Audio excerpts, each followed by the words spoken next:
Shalom. This video is about the concept of chosenness in Judaism. When all denominations go to the Torah for an aliyah, except for Reconstructionists, the blessing is, "Blessed art thou, O Lord our God, asher bachar banu mikol ha'amim," who chose us from among the nations. Reconstructionists find that concept very problematic, and so they change the blessing. Instead of asher bachar banu, who chose us from among the nations, they say asher karavnu la'avodato, who drew us close to your worship. But let me explain the concept. It's not a concept of superiority at all, and any Jew who feels that way is misunderstanding the idea. The Torah says that we are a mamlechet kohanim, a nation of priests, am sugula, a treasured nation, a goy kadosh. Goy simply means a nation, kadosh is set apart or holy.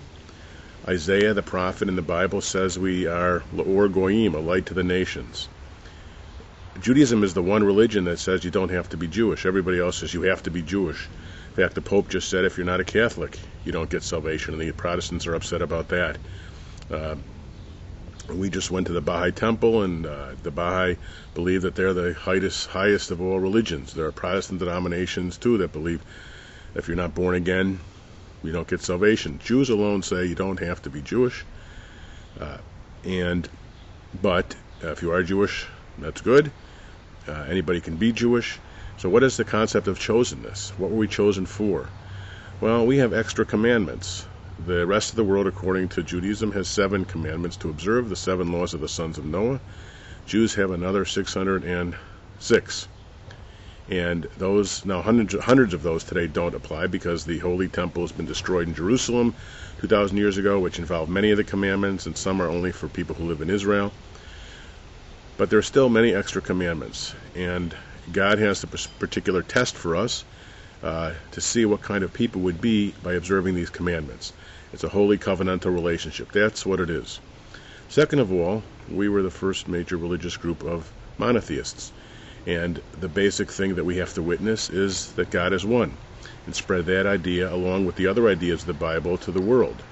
There's a wonderful book out called The Gift of the Jews, which shows that how many of the basic ideas of Western civilization, the most fundamental ones, come from Judaism. The idea of one God, the Sabbath, Messiah, love thy neighbor as thyself, don't murder. All of those basic rules that are fundamental to our society are Jewish.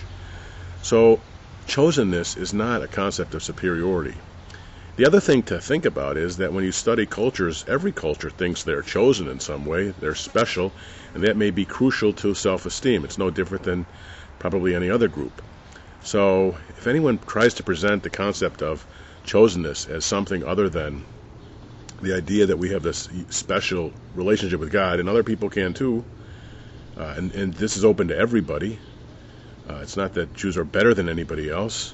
In fact, one of the famous lines from popular culture is the Fiddler on the Roof, which I highly recommend people see if they haven't seen it, to understand the transition to modern Jewish history, where Tevye, the main character, says, I wish God would have chosen someone else, because we've paid a very heavy price for this special relationship and these extra commandments.